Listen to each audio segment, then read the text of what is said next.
Okay, so now that we've identified who our avatar is, what their current situation is, and what they don't like about it, we need to sit down and take some time to understand what is their dream situation. So what are they moving towards, right? So let's use our example, Steve.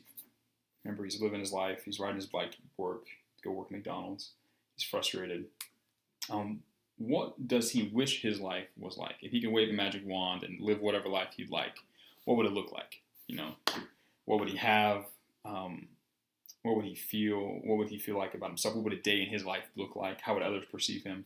Um, we need to understand what they desire, what would what pleasure they're trying to move towards, in addition to the pain, because you can't just motivate through pain and fear. You also need to have some type of hope, some type of aspiration that you're trying to help them move towards, right? So it's good that it's important for you to be able to sit down and actually define these things, to come up with what they are, to list them out, to paint this picture, to see what it might look like, sound like, feel like, and that's another important part.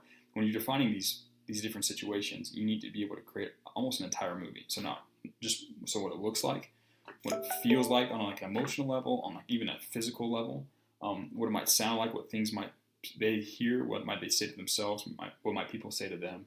You want to be able to paint as rich of a picture as possible. Now, this brings up a really important point.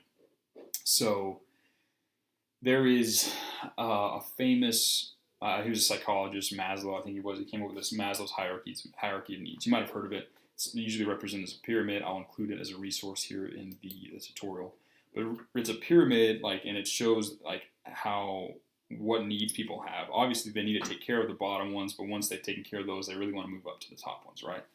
So, and a key thing here is if you can understand their pains and frustrations as well as their desires in these terms, it helps you identify stronger and stronger drivers. Because if you can help them with the bottom ones, that's cool, and they'll pay you a certain amount. But if you can help them with the higher ones, then they'll pay you even more, and they'll because you're helping with such a higher order need or higher order desire. And the bottom one is physiological needs like safety, or it's like air, water, food.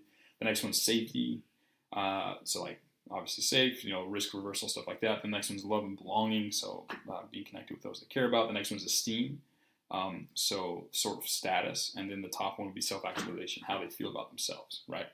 So as a copywriter, you need to be able to identify for the products. Most products solve something around the safety or the love and belonging, right? Like help make more money or have something they like, or health, wealth, and relationships. But you want to be able to take it and look at how people perceive them, and also how they will feel about themselves once they've accomplished or achieved some change in their life. Now, this applies to the dream side of it, right? So you need to see how people will perceive them, like what status Steve will have once he pulls up in a Lambo instead of his bike. Um, but you also need to talk about how Steve will feel about himself once he's done this. How his self-esteem or his fulfillment go up. Now you need to be able to analyze both the desires and the frustrations through these, but it's more powerful when you look at their desires through this framework, because it'll allow you to identify bigger and better things, positive things you can attach to this change in their life. So um, once you've identified their avatar, who you're talking to, identify their pain, what they don't like about their current situation, and then their dream state, what they'd like to have if they could wave a magic wand and be this other person. So that's the next step.